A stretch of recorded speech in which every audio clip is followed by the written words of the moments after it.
Selamat pagi saudara sekalian. Wah, sampai hari ini kita bersyukur kita sudah banyak arahan ya yang Paulus berikan kepada Timotius yang kita cermati bersama.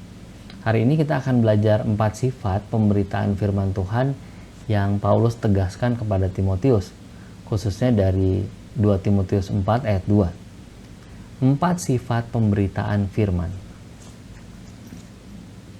Beritakanlah firman, siap sedialah baik atau tidak baik waktunya, nyatakanlah apa yang salah, tegurlah dan nasihatilah dengan segala kesabaran dan pengajaran.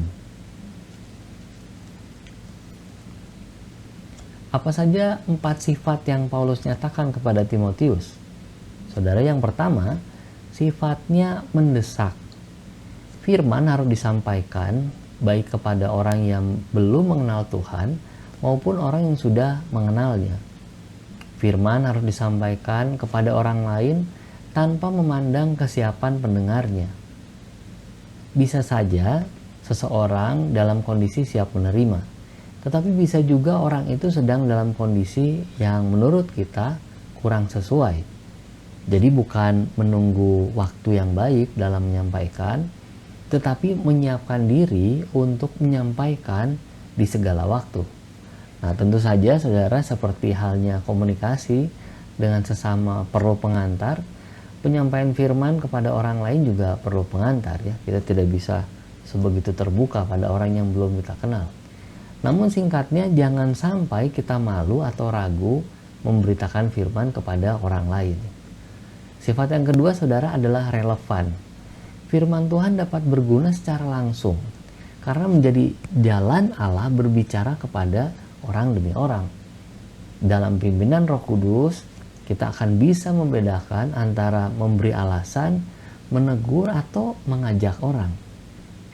Sebab mungkin saja saudara, orang yang mendengar adalah orang yang sedang bimbang dan perlu diyakinkan. Tapi ada juga orang yang banyak alasan, sehingga perlu ditegur secara lugas gitu ya. Hal yang pasti, orang yang bersalah harus diyakinkan begitu rupa supaya menjadi muak terhadap dosanya. Oke, yang ketiga saudara adalah sabar. Sifatnya sabar.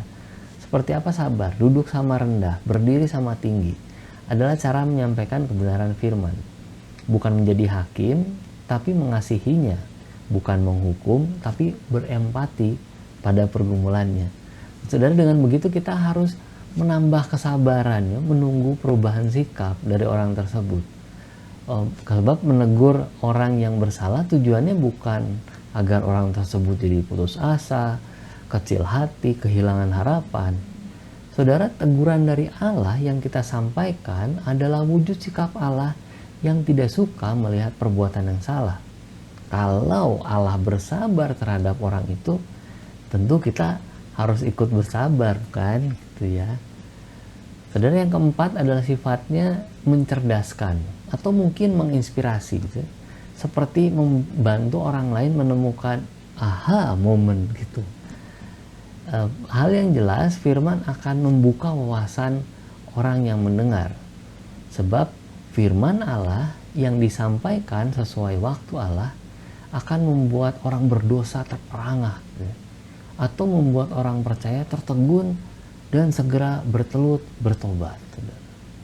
Saudara, mari terus percaya bahwa kuasa Kristus mengalir dalam setiap pemberitaan firman.